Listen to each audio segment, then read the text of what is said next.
fall for it. And I know you love me for it, girl, and not the opposite. So I'm a positive.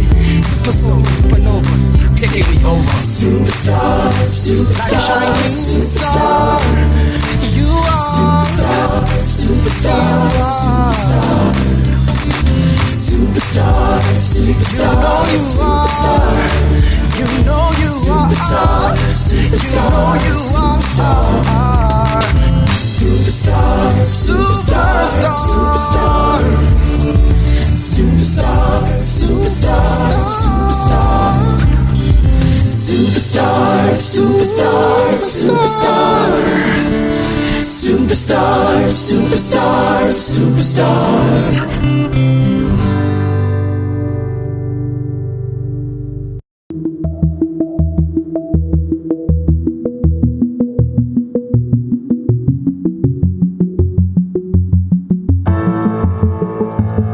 This is what it is. This is what it's supposed to be. You walking away, me standing with my memory, trying to resist every urge inside of me, trying to let you be, just to let you be free. And I know where you go, you're taking a part of me. So I follow the pieces, I pray that you meet me. This is what it is. And I wish I could hit rewind, and I wish I could turn back time, and I wish I could make you mine. See the love shining in your eyes.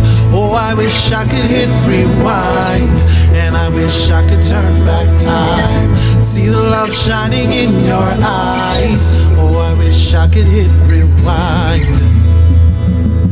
And I'll always remember how you love me clean out of sight. We put our all into making this right, even beyond every stupid little fight. And I hope that you dance on every chance you find, especially when the moon shines. I hope you write on every page, I hope you own every stage, and you love like it's going out of style. And I know where you go, you're taking a part of me. So I follow the crumbs that you have left me. This is what it is. And I wish I could hit rewind, and I wish I could turn back time, and I wish I could make you mine. See the love shining in your eyes. Oh, I wish I could hit rewind, and I wish I could turn back time. See the love shining in your eyes. Oh, I wish I could hit rewind. What's up? The one by Name River Gold Child. Every time you stop time, so real above my line. You change my point of view, you make the city feel brand new. You see, I still love you. Still love. And I'm gonna step back, be the friend that you need. Evolution and love changes, God's only guarantee. Fighting through this fog, clouding up my mind, just praying for a sign. I think Arisa is mine. See, I think is mine. And I wish I could hit rewind, and I wish I could turn back time, and I wish I could make you mine. See the love shining in your eyes. Oh, I wish I could hit rewind, and I wish I could turn back time. See the love shining in your eyes. Oh, I wish I could hit rewind.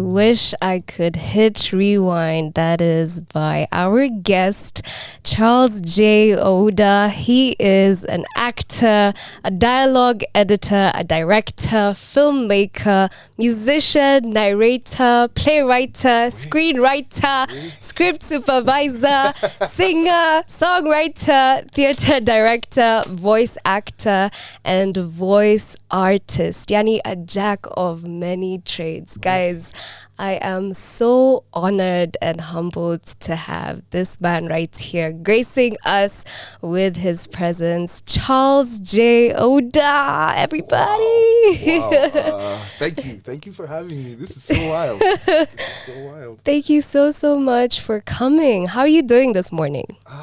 I'm doing okay. Yeah. I was doing much better until you shocked me today.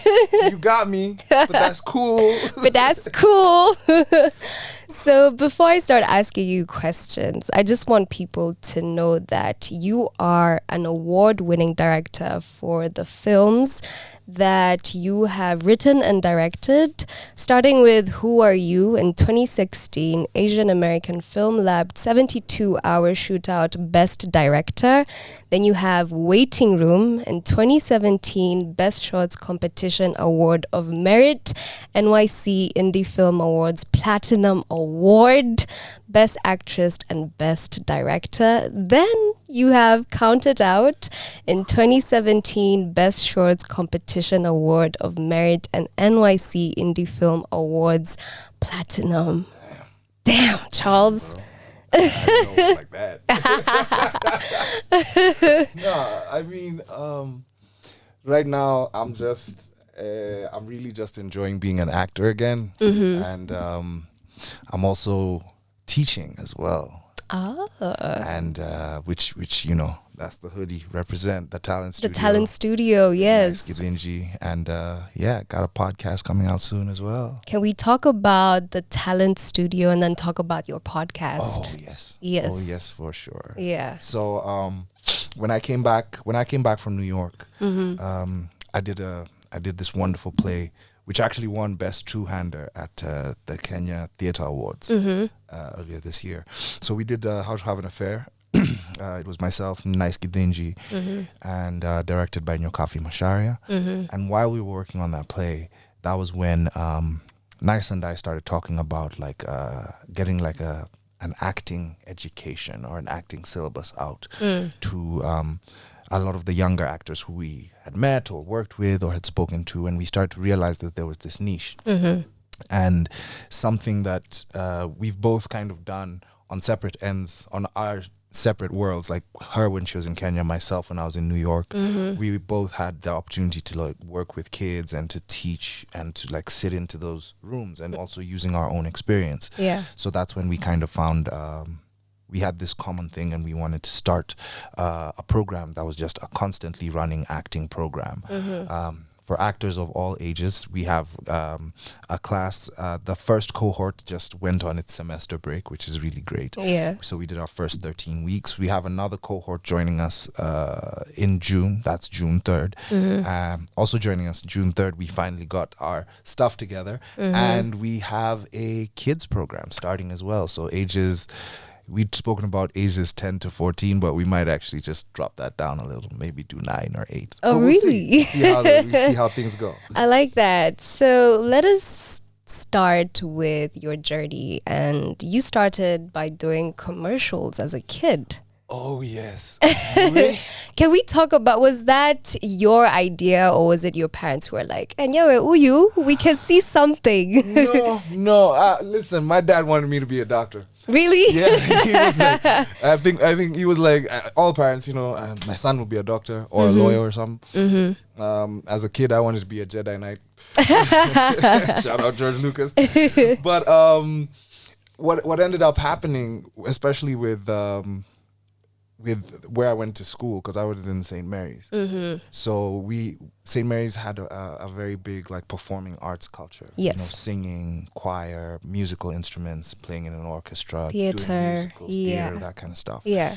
I got lucky enough whereby one day when I was, I think, in standard 4 or standard 5, I think it was standard 5 actually, the casting director for a Coca-Cola commercial just rocked up to St. Mary's, and he was like, "All right, so I need 2 boys." Yeah. And the auditions happened literally in the quadrangle of St. Mary's. No way. And the guy saw me, he was like, "Okay, that kid's got some energy. I like him." And I got a call back. And yeah, that was pretty much the beginning. I went in I went in pretty hard and I was just like, I'm going to do this. That's incredible. So in St. Mary's, you were a prefect. Ooh, wow. And you also played rugby. Yes. Him they play in heaven. Yes. Tell us about your high school experience. Oh man. Okay. Story time. Yes. So, I mean, I was in St. Mary's all the way from Standard 1 until IB2. Oh, which was wow. wild. You know, it's like 13 years in the same place. Yeah. But it was, it's a lovely kind of environment to come up in. In high school, and a lot of people don't believe this, in high school, I was a fat child. Really? Really, like I was round. And kind of getting past that into the later years of high school, I found out that I could sing. Maybe I was, oh man. Yeah, I was in Form 2, so I was about 14. Wow. And I found out I could sing. Yeah. And it was like, boom, get into the choir. Only difference is I was singing alto. Alto. Upper alto at the time. Okay. So my voice was much higher. Higher. Yeah, you know, just kind of, I really enjoyed that experience. It was like the perfect high school experience, I would say. I mean, not perfect because I still got my ass beat for a number of random reasons. But yeah, it was a pretty good sort of jumping off point for where I ended up, I suppose, yeah. You ended up acting with Lupita Yes. in this period. Tell us about this play, man. Yo.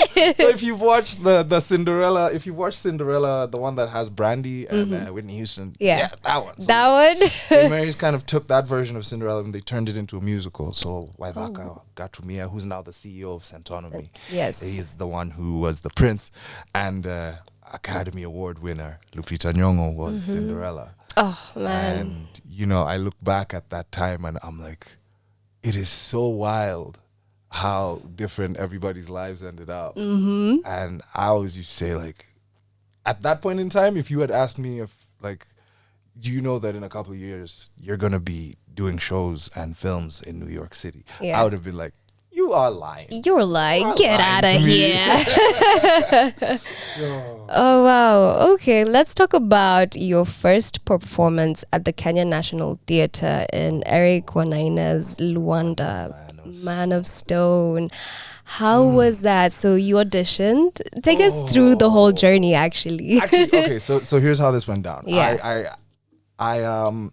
I'm doing my final musical at St. Mary's. And by now I've gone from like bit part player to now I'm the lead of the show. And we go out and we do this show. The show is called Kismet. It's like one of these old school swinging 40s type, 50s type musicals. And we do the show. And at the end of the show, the producers of Luanda Man of Stone are in the audience. Oh. And they're like, hey, man, that was really amazing. I think you should come out and audition for our next musical. And I'm like, oh, you guys are a professional company that does musicals. That's great. At that point in time, I had only watched one of their shows and it happened to be one of their best shows. Okay. Because they did Sarafina. And their Sarafina was somebody I have a deep level of respect for as a performer and a person. One Mkamze Mwatela. Oh. So I was like, yo, she was Sarafina, man. I'm definitely coming to do Luanda. Yeah. And it's a musical based on Kenyan myth. It's an original musical. And the music is written by Eric Wanaina. I love Eric. Yeah. I always loved Eric from his days in Five Alive with Kina Victor Say. Yes. His first album is still to date, in my opinion, one of the greatest Kenyan albums of its time. Not even, actually, ever. Ever. I mean, that's a big one, but still I would say ever. It's one of the greatest Kenyan albums ever. So, yeah, I was like, I got to do this. And I went in and it was a grueling audition process. Yeah. And at the time, I'm just like seeing people who I like have deep respect for walk through the room. I'm like, oh my God, that's June Gashui. Oh my God, that's Kaz. Yeah. Oh my God, that's Atemi. What is happening? What is happening? Am I in the right place? Exactly. You're thinking, dude, I'm in the wrong. I'm just gonna go home. I'm not getting this part. Yeah. And then, you know, a couple of weeks later, I get the phone call and I have to go explain to my dad that, okay, so I know I'm in my last year of high school. Yeah. I'm like literally 2 or 3 months away from my final exams. But I need to go for rehearsals every day from like 5:30 until 8. Ooh. And I have to focus on this show. And at that point, my dad was just like, is this really what you want to do? Okay, go. And I Wow. was like, okay, wait, there's no, I ain't getting my butt whipped for this. I'm out. And, you know, from there, it was just, it was all downhill from there. Yeah, because then you got to perform in 6 other musicals with sterling quality entertainment. And I want to talk about the tour in Europe as part of the ensemble cast of the show Out of Africa, Journey Through Magical Kenya. Ebu tuambie kuliendaje? Sawa, wacha nikwambie boss. Sasa hapo vitu zilienda bad. So we had like it was a really great show. You know, we basically got put into this. We got thrown into this sort of review show, and we're using already existing Kenyan music and just kind of telling stories. It was a bit problematic, but Why was it problematic? I mean, you know, there's a certain way stories get told when you view the stories from the outside looking in as opposed to from the inside. From the inside? Yeah, so like when you're telling the story from the outside looking in, there are some things that might seem a little bit regular to you, but to the people on the inside, when you look back on them, seem kind of racist. But yeah, we'll just leave it at that. But yeah, we went out there and we did an amazing show. We had a lot of fun. Again, another cast, I would sit there and just be like, why am I here? Because it's like Neema, Silayo, and then you have Amelina, and then you have Patricia Kihoro, Mayonde, Antonio So. Oh, wow. And again, Kamze Mwatela, Silas Miami. It's just such a great, powerful ensemble cast. Very strong vocally, very strong performers, great actors, Daddy Mato. And we went out there and we basically performed this show for about 3 months on the bounce. And I think for me, I'm very appreciative of that tour because it was my first truly like foreign professional experience. There's professional experience here in your own country, but then like the standards and the systems are kind of different yeah. in Europe. And they're also, it was my first brush with what my life would become when I went to New York. Also, it was an interesting time because at that point in time, my family kind of went through a very deep loss, and then kind of having to balance the work and kind of having to come back from Europe to deal with that and then go back, which was an interesting time for us. But yeah, it was cool. Incredible. Let's talk about Makutano Junction. Boy, I knew it. The elephant has walked into the room. Now, this gave you the opportunity to train as a screenwriter, a director, and a composer. Oh, man. Yeah? Yes. This was the first time you were trying all these out. Ooh, yeah. Okay, first, take me through how you were like, okay, I'm a performer, but I can do more. Oh, okay. So. Yeah. Story time. The story time. So, the thing about Makutano is, again, it's very weird because it was a similar process to what happened with Luanda. Shout out David Campbell, Thump. Thump and Naomi Kamau came to watch my second show with Sterling Quality, which was Joseph and the Amazing Technicolor Dreamcoat. When we finished Joseph, they're like, yo, we love your stuff. Come and audition. Yeah. So I go down and I audition for Philip Baraka. Weirdly enough, it was me and Victor Gatonye, which is so weird now because Gatonye is like super director out here, you know? And then I get picked. We go through, I think we got to like season 2 actually, and they needed some music. So the reason I got cast was like, oh, he can act and he can sing. We got to use that. So in season 1 and 2, they had me like singing and helping them write songs and stuff. In season 2, the late composer, Simon Brint, God rest his soul. Simon, he's like, I need Charlie's voice for a couple of things. And I go into the studio to kind of help them set up some stuff, and I end up playing some licks on the guitar. And he starts showing me how to kind of, oh yeah, you know, this, why do you think I added this piece? Oh yeah, you know, if I raise this and I do this, and you sort of start learning and picking off little bits and pieces. And just kind of that experience working with him kind of got me into that space where I was like, oh, wait a minute, I can do that. I can do this. I could actually do this. And I've been writing songs since high school by this point. But, oh yeah, that's one you couldn't find. The high school band videos. But, you know, I sit in the room and just watching him work, and you're just like, oh, wow. Oh, okay, so I can, oh, wow. And you know, you figure out about incidental music and how it moves under the dialogue, and even sometimes how the music can heighten or kill a mood. Yeah. You know, in a scene.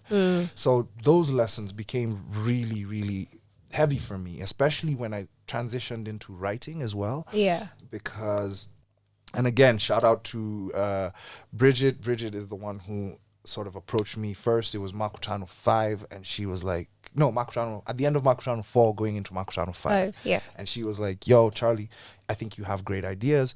I would love to see if you'd be willing to come and train with us for season 5. And it was just supposed to be training. And at the end of one of our sessions, I sat down and I was like, I'm going to try and write a couple of scenes. And I wrote a couple of scenes just off the board. And next thing I know, she's like, I loved it. We're going to give you an episode to write. Wow. And it just escalated from there. And yeah, next thing I know, we're in, like, here's a piece of trivia most people don't know, and I'm just outing myself. But I wrote the theme song for the No Zone. Really? Yes, I wrote that theme song. What? So like while we're working on writing scripts and stuff, they call me into the studio and they're like, we just need something simple, just something to get this show out there. And I was like sitting in the studio, hitting keys. Everyone come and see the greatest thing on your TV. I could do this. Yeah. Could you give me like 15 minutes? And I do not lie to you. No way. I wrote that song in 15 In 15 minutes? Yeah, that was a 15-minute song. And I didn't think I'd ever, like I wrote it in 15 minutes. What? Thinking to myself, I'm never going to hear this song that much. Yeah. And then I end up hosting that show for 3 seasons. And I had to listen to that song. Over and over again. Over again. Kids used to walk up to me singing that song in the street, and I'd just be like, cool. Yeah, so you've been able to do a lot in the music scene. You co-wrote songs for the Coca-Cola pop stars group Sema, co-writing the song Fire in Your Kiss on their album Mwewe, and the saxophonist Jackson Munala writing the song Unconditional on his debut album Simply Put. And you also have a couple of your songs that I found. Yes. Tell us about your musical experience and journey and how you're writing a musical right now. Oh, bro. Okay, so interesting fact. So I started writing songs back in 2000. Wow, Jesus. Like back in high school. Back in high school. Yeah. When we had a band, our band was called Krewin. Shout out to Krewin. You know, we just used to write music for fun, and then it became a band, and we recorded a full album. We did like a tour, like schools and stuff. Yeah. And then that kind of took a back seat for a while. With Sema, again, I went for Coca-Cola Pop Stars. I didn't get into the group. John and Mike Rabah approached us and were like, hey, would you be willing to write some of the songs for this album? And I was like, yeah, sure. So me and my songwriting partner at the time, best friend, good man, Christian Ogutha, I see you, brother, I see you. And we kind of wrote some music. We did some stuff. It wasn't until, I'm going to say it wasn't until I had a very random, interesting conversation with my friend Dan Aseda. Aseda is the one who convinced me to kind of record Superstar. Really? Yeah, and then we kind of did it, and the plan was to do an album, but then, you know, New York called. New York called. And it's when I was in New York, and I was sitting in a,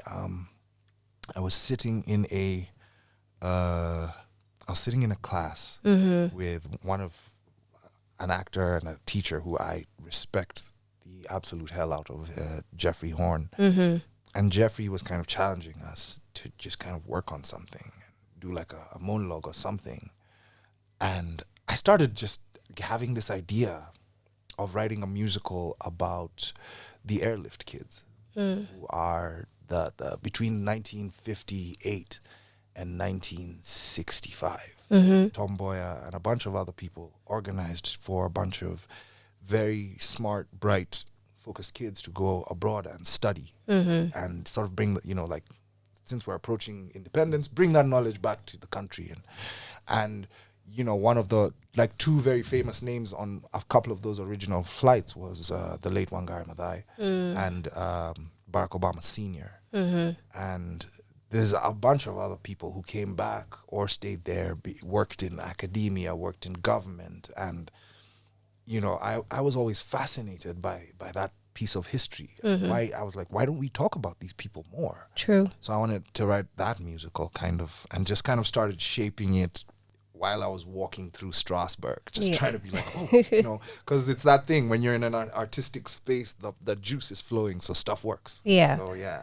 I want to know why you decided to go to Strasbourg and how your experience was, because you were there for 7 years. Ooh, yes. Yeah. 2 years of Strasbourg, 5 years of 5 the years greatest of city in the world. of acting with, you know, your friends. I mean, okay, so what happened with Strasbourg is, at some point I started to feel like my career had stagnated in Nairobi. Si unajua venye unapigwa lock and then you're just like, what is happening? What is this? So I basically I'm on the phone, I'm complaining to my management, and my management was just like, I'm sick and tired of hearing this. So came and gave me like forms for a couple of acting schools, which included the Royal Academy in London, Central in London, Strasbourg, Juilliard. There's another school, La Salle, out in Singapore. And I applied to everybody. Yeah. And out of 6 applications, 4 responded, and I was offered 2 scholarships.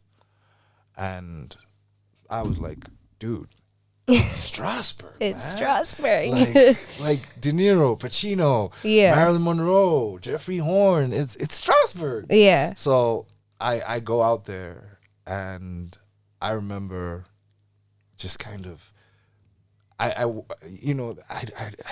wasn't culture shock. It was culture shock, but not the culture shock you're thinking. Like, oh wow, look at all the tall buildings. No. It was more just like, oh, so y'all are artists. Yeah. Like, y'all are actors. You know, like, you want me to sit in a room and like just go for like 15 minutes? I do not understand this. When do I touch the script? When do I get the copy? When do I get directed? And it's like, no, the job of the actor is to make the strong choice. And you know, it kind of it flipped my paradigm. It flipped the way I think about the work. And here I am suddenly in school, just like, my cousin said it best. He was like, you know, Charlie, before you left Nairobi, you were an actor. Yeah. But when you came back, you were an actor. You know, you're a thespian. And I was like, thank you.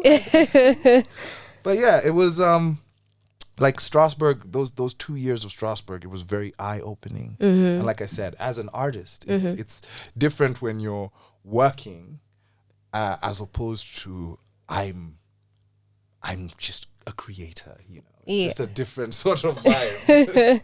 Incredible. So I want us to talk about Matthew Jerish. This is a friend you met. But before, I want you to hold on to that thought, because I want us to play 2 of your songs. Oh no! We're going back to the playlist. I have to, bro. I have to explain that one. I have to explain those ones. But yeah. All right, then when we come back, we're going to talk about your friend and how you guys were able to come up with a couple of films that you directed and you wrote as well. So for all the listeners, please make sure that you stay tuned. This is Radio 254, the home of Kenyan music and content. Want to know the difference between Michelin tires and every other tire in the market? So Friday, I drove to Mombasa for my cousin's wedding. Saturday, I was back in Nairobi. Then I drove to Isiolo for a plan with my boys. Then, we came back in the evening and we decided, hey, why not take my chick down to Naivasha for the romantic night? What's up, Romeo? Sunday morning, drove back into Nairobi, went for lunch in Thika, made a stop somewhere in Limuru, then drove back home. Watcha. Dude, next week, we doing it all over again because that's what's up. Get your Michelin tires today from any Kingsway Tires Expert Center.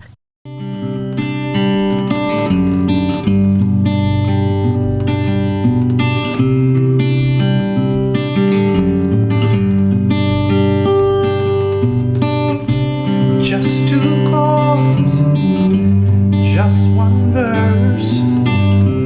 It's too painful to read, so I didn't have time to rehearse. Haven't prayed in a while, I stopped believing that style, but I'm praying now. Oh God, I'm praying now. He called you home 4 days later than I should have been. 4 months after I should have come home. Thousands of miles away on a crowded subway, and when you're gone, I feel so alone. How do I say goodbye? How do I say goodbye? So to my friend who guided me through the darkest of my days, I know you're watching, all of us from above. So go with God, rest in peace, and you know you take all of our love. I'll see you one day. See you one day. Oh, come share. See you one day. Oh, come share. See you one day. Oh, come share. See you one day.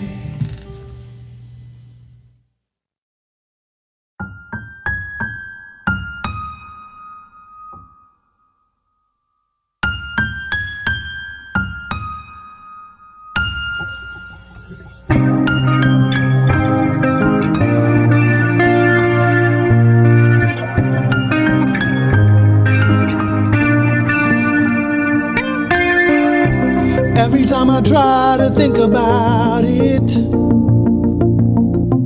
it makes me not want to live without it. My days are oh so gray without it. Nothing else I can say about it. You light up my life like a storm in the dark.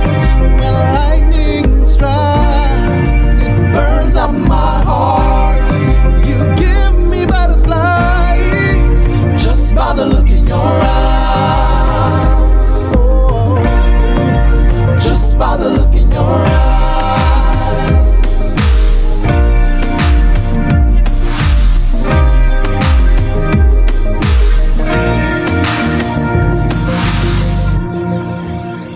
I'ma start at the beginning.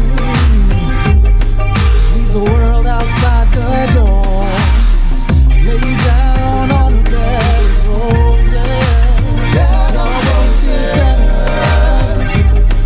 Kiss your dress down to the floor.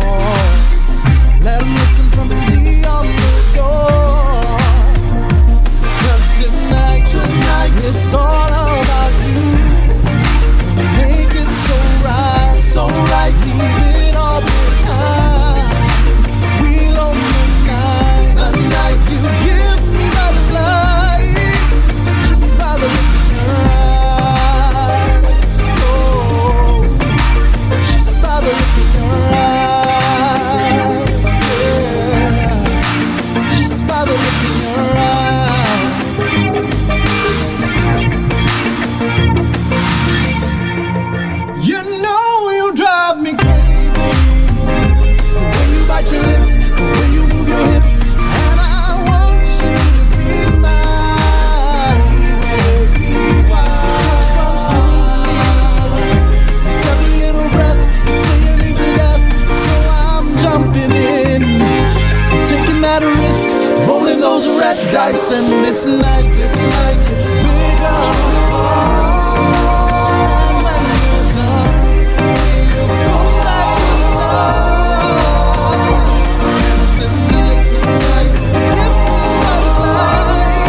That is Your Eyes by our guest, Charles J. Ouda.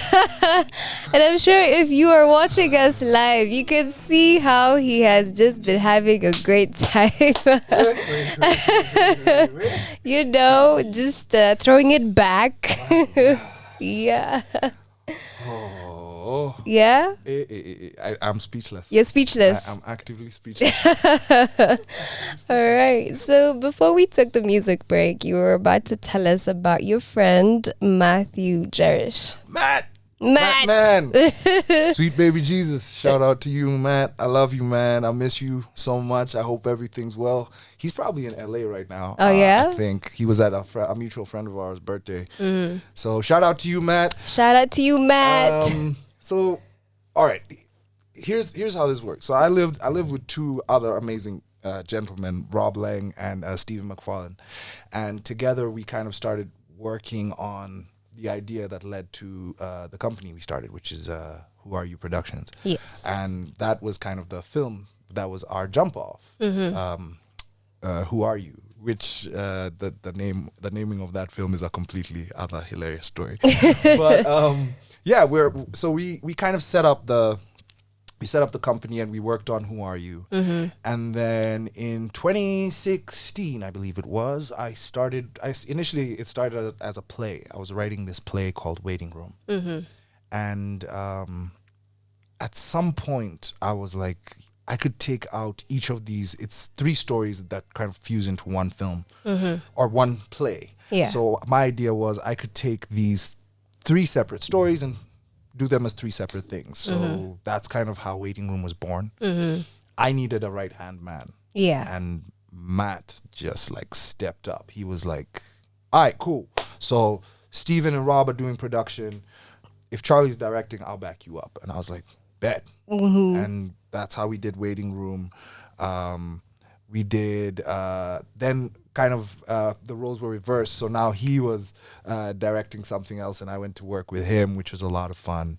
And I got to star in one of his really great short movies, which is called For the Benefit of Mr. Winston. Yes. It was a brilliant film. And yeah, it's just kind of us working in symbiosis. And he's a great guy to work with. They're all great guys to work with.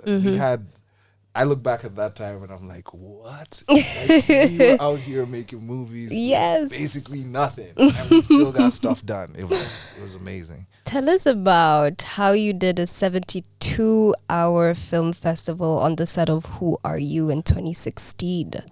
It was during that time, yeah? That was it. I mean, so we basically, you have 72 hours to put everything together. And it's crazy. Like, here's what we're going to do.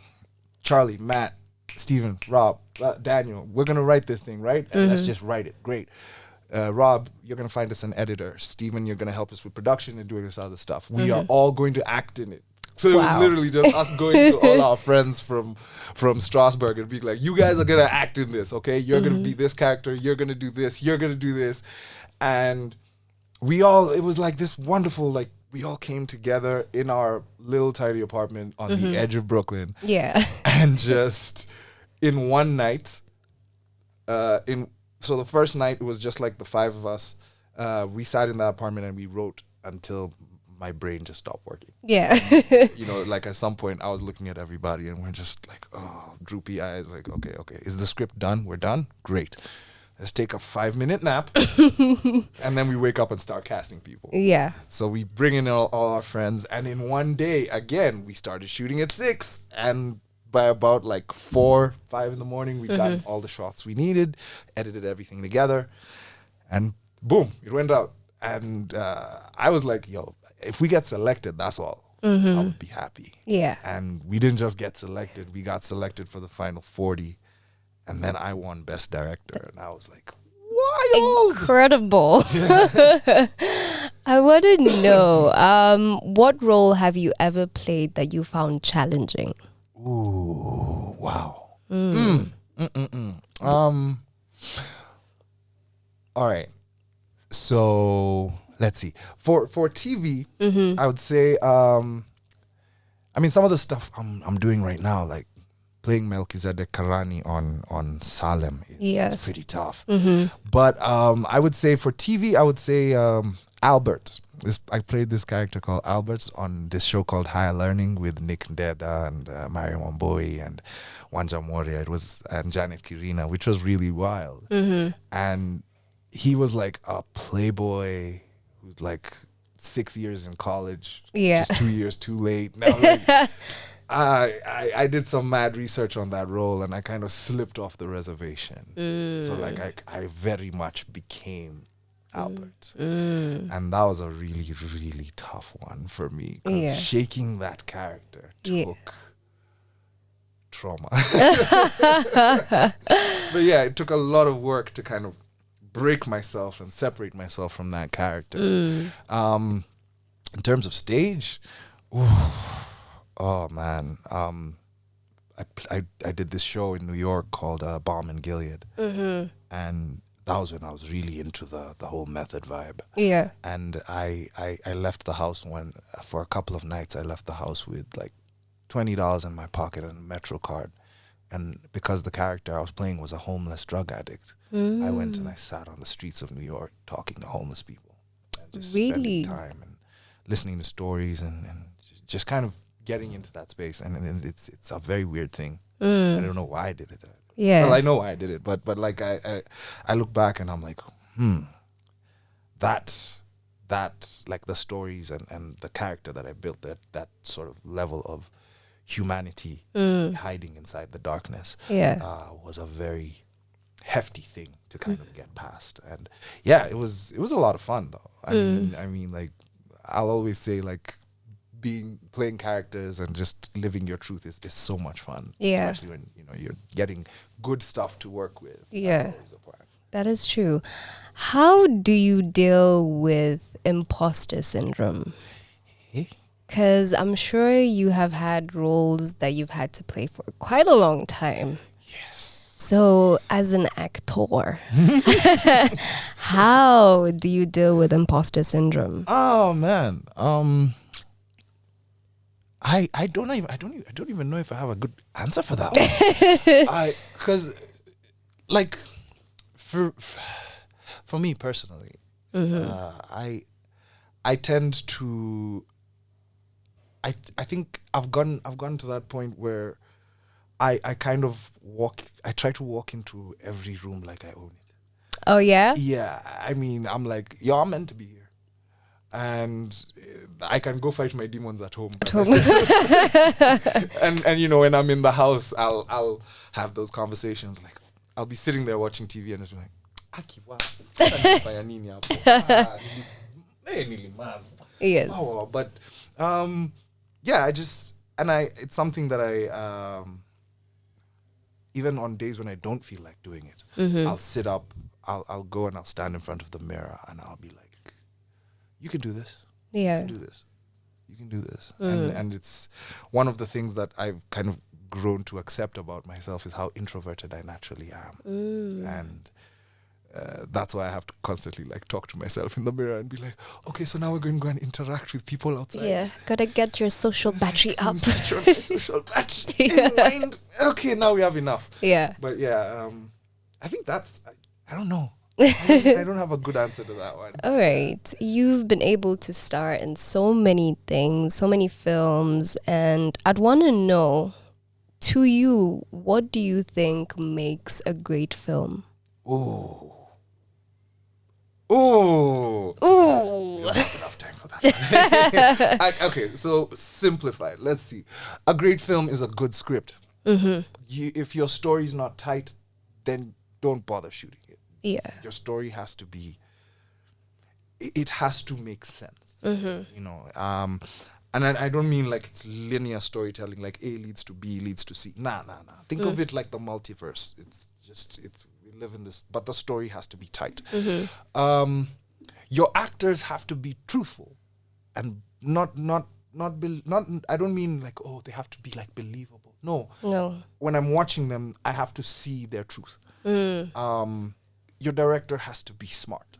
Okay. It's not necessarily about how crazy and how wild the shots are. It is about the ability to bring out the best elements of the story and out of the actor, or bring the best performance out of the situation, or craft a situation that's beautiful. Yeah. I love music, so your music's got to be tight. And like, I mean, I'm not saying like everything has to be Schindler's List, Hans Zimmer, Alan Silvestri, you know, that kind of stuff. Yeah. No, you can have like Danny Elfman, some playful type stuff, but your music has to be appropriate and it has to work. That's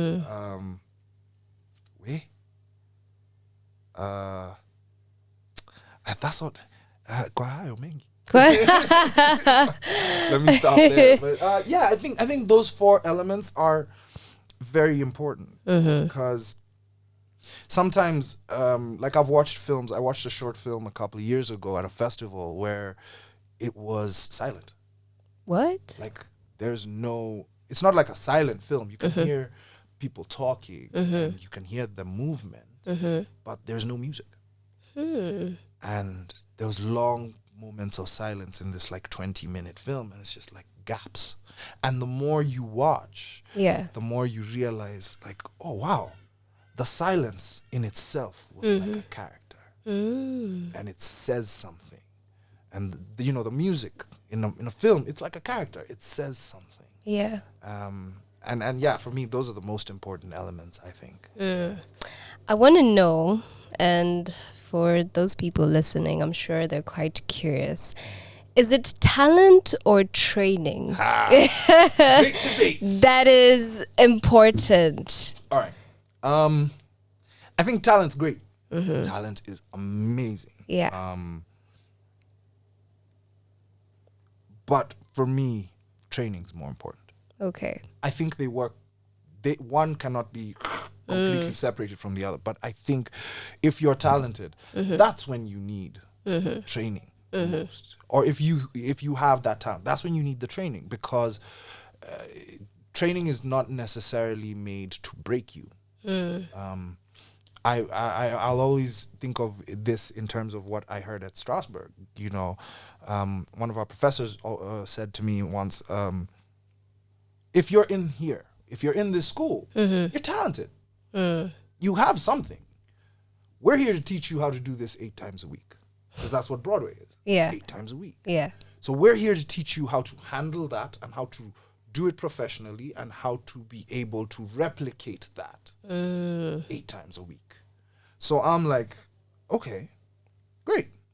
This is kind of what the process is about. Yeah. And of course, because you're in class and you're constantly learning and you're constantly working and you're improving on your craft and you're actively thinking about this, what then happens is your talent gets stronger, your craft gets better, you improve. True. So I think you can be talented and it's great. I love a good talented actor. I love a good talented singer. A little bit of training it'll get you so much further. Okay. Yeah.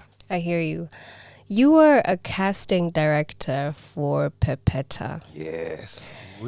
Now, I have always wondered, because being a casting director is very important.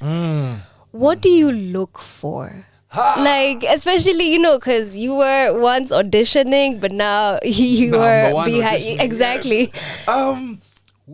Okay, so with Perpetua, we were looking for I remember sitting down with Draka, who's the EP, and Moas as well. I remember sitting down with those guys and just kind of having that conversation, because I was lucky enough to also be in the writer's room for that. Oh. So when they came and there was, when we finished writing, I was like, yo, listen, when you guys are casting, I want to be in that room. So they asked me to come and work as the casting director, and I insisted that if I get to cast this show, I want to run the actors workshop. So the whole thing I was looking for realistic, honest portrayals. I was looking for fun, truthful, just, you know, like people who I look at.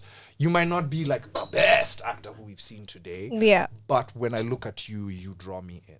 The example I love to give is there's 2 people on that cast who were cast the first day they walked in that room. Who?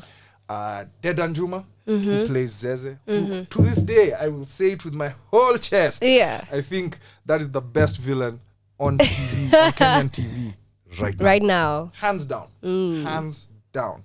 And he walked in, he dropped that audition. We looked at each other and said, thanks, yeah, we'll call you. He walked out of that room and I was like, so we found Zeze. Yes. We'll figure out all these other All the guys rest, yeah. as they go. Frida Mumbe is another one. I mean, that one was obvious for me. Again, she walked in, she did her audition. I looked at Kina Draka and I was like, I'm biased. I'm biased. She's fantastic. Yeah. And by then she'd already taken my class.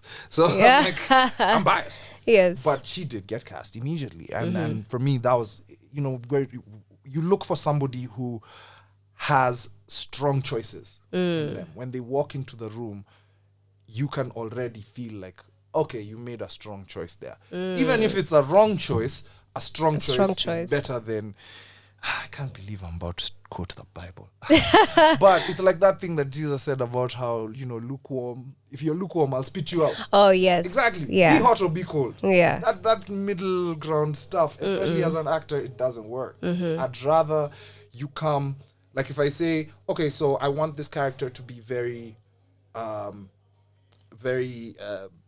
don't know, this character is supposed to be very flighty and playful in their mind. And then you come and you kind of wishy-washy that stuff. I'll be like, oh, thank you. Thank you so much.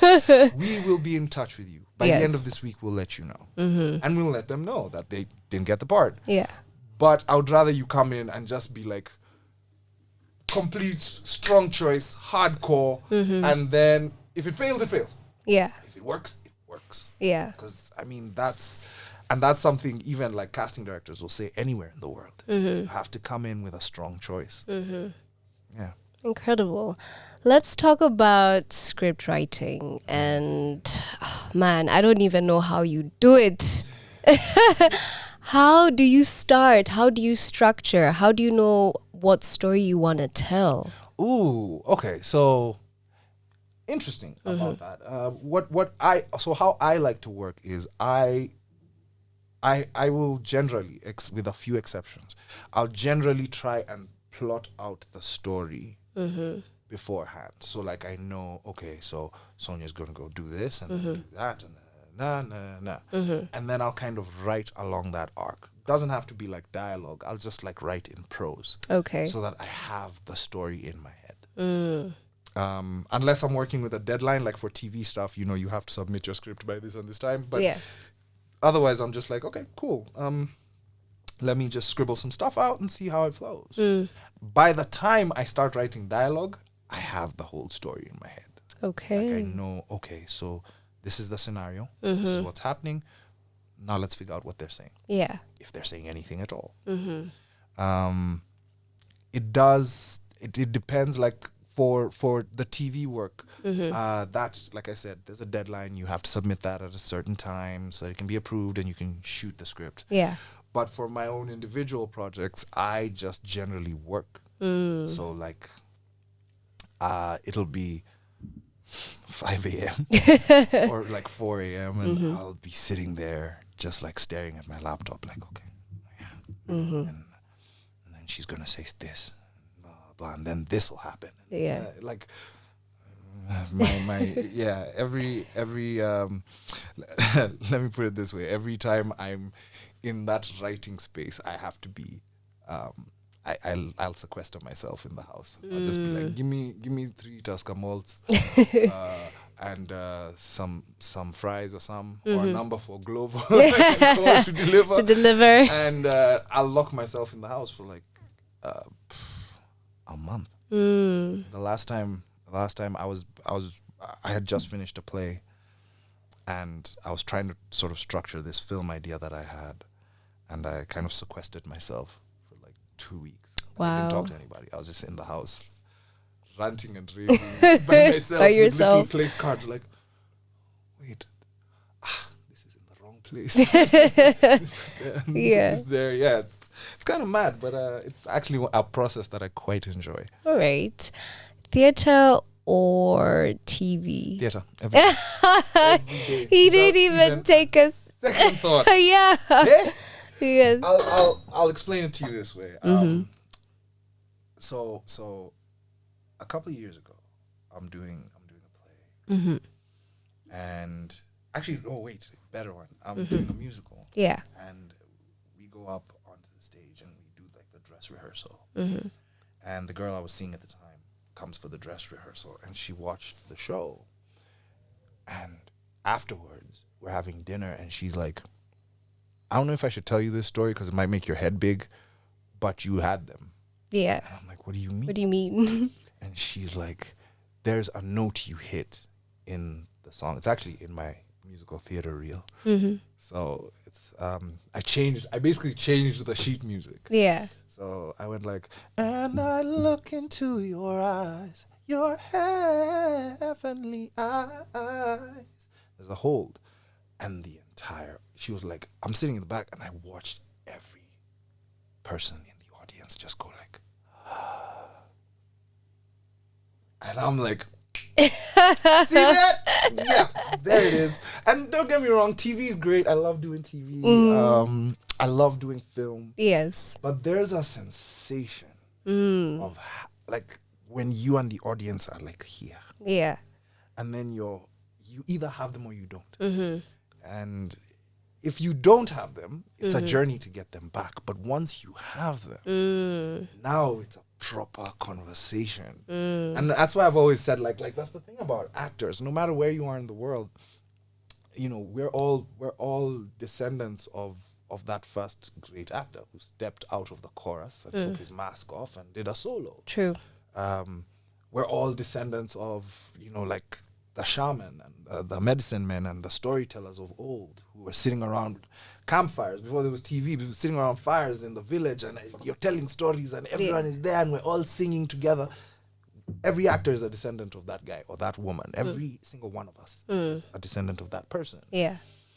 And that's why, like, TV is great, film is wonderful, but like theater is the old one, man. We're all here, we're all dancing together, we're alive. Yeah, that's the ultimate power. That's the ultimate power. Let us talk about the talent studio. I have so many other questions, but because of time, I only have 5 more minutes. So let us talk about the talent studio. So let's say I want to be able to now enroll. What's the process like? What's the procedure? What do I come and learn? What do I gain from it? Man. Yeah. All right, so I'm gonna make this quick. Again, shout out to Nice Githinji, who is my collaborator on this and one of the coolest humans in Nairobi and in Kenya and in Africa and on the planet Earth and in the solar system, which includes everyone. So with the talent studio, what you do is you can reach out to us via Instagram, which is at @the_talent_studio_. Or you can reach out to us via email, which is creativeskinetic@gmail.com. Once you reach out to us, we'll tell you about our the plans that we have, which is basically you can come in for a class every Saturday. If you're a working actor, I understand that because, you know, you have to be on set and you don't know if you're on set this Saturday or next Saturday. If you want to commit, you can commit for a 13-week program. A 26-week program and a 52-week program. Once you come in, you're learning everything. We're talking about improv. Let me say the full word. We're talking about improvisation techniques, and we're talking about the various techniques and methods of acting, like Stanislavski, Meisner, Strasbourg, viewpoints. We're working on looking at expanding your scene analysis and character development and character creation classes. With that, we're looking at staging showcases and scene work and monologues and just kind of improving every aspect of the actor. And I mean, a lot of things we end up doing by extension because of the work that we do with actors, you know, like confidence and public speaking and movement in the space, spatial awareness. One of my old students told me from like one of the first workshops was like, that thing you told us about, like always have your head on a swivel. that stuff is so true, because Yeah. now you're constantly just walking around being really super observant of what are people wearing, who's approaching me, how are they approaching me, what's that energy they're bringing, Yeah. you know. And I was like, exactly, that's a life skill. It's not just an acting thing. It's a life skill. You should always have your head on a swivel. You should always be spatially aware, no matter where you are. And so that's the kind of stuff we work on in the talent studio. Our classes are actually filling up super fast, which I'm Yeah. so happy about. Hey. But so we have cohort 1, which is our first cohort. That's the talent studio. They're coming back June 3rd. Joining them, or the other classes, is going to be our second cohort, which is basically them starting from the beginning. These other Okay. guys are going to keep going. Keep going, yeah. And then the kids. And the kids are joining us again on June 3rd. So if you have somebody who's between 10 and 15 and they're looking to be an actor and they want to train and they want to get that work done, give us a shout. You can hit me up. That's Charles J. Ouda on Instagram. You can hit up Nice. That's at Nice Gizinji on Instagram. But more, for me personally, I'd prefer if you hit me up on at the_talent_studio. All right. Yeah. One last question before we end the show. What does Charles J. Ouda want to be remembered for? Kindness. Kindness. Yeah. I'm gonna tell you the truth. I'm a great actor. I'm a really great actor. I love to make music. I love to love. But for me, I think kindness in terms of always willing to give his best for every performance. Kindness in terms of his care for his fellow acting brothers and just everyone. And just, I would rather be remembered as a kind man and just remembered as somebody who gave everything he had for the people he loved. Nice. Would you want to shout out your listeners, your fans? There's a girl here called Sylvie. She is like, please salimia him and tell him he's my hero. Oh, damn. Oh, damn. Yeah. Thank you, Sylvie. I appreciate you. I appreciate all of you. It's really nice. I will not say this enough. I love being back in Kenya. Yeah. I really do. And I think this year is going to be really great. The Undiscovered podcast is also coming out soon. Yes. Shout out When is that coming out and what is it going to be about? Ooh, the Undiscovered podcast is all about discovering new and hidden gems across the country. So we're specifically speaking to musicians who don't get enough play. That's why I was asking you about that track earlier. Yes. And we got a couple of episodes chambered up. We're hoping to come around Madaraka Day, somewhere around there. Okay. But yeah, me and Shira Muriuki, we're going to undiscovered places. We're talking to musicians who don't get enough shine. We're bringing back some old guys. I rediscovered the music of the Rift Valley Brothers. Oh. There's a track out there called More Africa. Yeah. Oh. Hey. And then, of course, jamming to some new voices. I am currently actively obsessed with Njere. I hope I said it right. Njere. Oh my God. Yes. Give It Up is one of the best songs I've heard this past year. Give It Up, Shout yeah? out Njere. Hey, bro. And there's other people out there, Kina Benny Ali, Mukite, and of course the man himself, Makrimbo. Yes. Okello Max, bwana. Okello Max. One of the greatest. Yeah, you should definitely come for our events because that is what we are all about here at Radio 254. We have events. We get to just put our upcoming artists on the stage. We have this event called the Open Mic Night. Ooh, yes. I ain't come for that. I know what you're trying to do. What do you mean? I know No, what you're I'm not trying to gonna do. get you. See what you're trying to do? I know what this is. But you should definitely come see our just, upcoming and incoming artists that we have. Yeah. And make sure to tune in, go download our app, and keep it Radio 254 if you can. Oh, for sure. I'm on it. Awesome. Thank you so much, Charles, for gracing us with your presence. It was honestly an honor. Keep doing what you're doing. Keep shining. Cannot wait to see what you have in store and up your sleeve for us. No, there's a lot of good stuff coming. Podcast, everything. Keep your eyes peeled. Prepare to be sick of me. Prepared to get sick of me. Speaking of which, let me go. I have to be on set at Salem. All right. Thank you. I have to be on set at Second Family. Second, yeah, because you're doing both Salem and Second Family. Awesome. Thank you so much for gracing us with your presence. And to everybody who has been tuned in, this has been the 5 a.m. Club. I've been your host with the most, Sonia Pinto, and I'm going to leave a song playing as we end the show. Make sure to keep it Radio 254, the home of Kenyan music and content.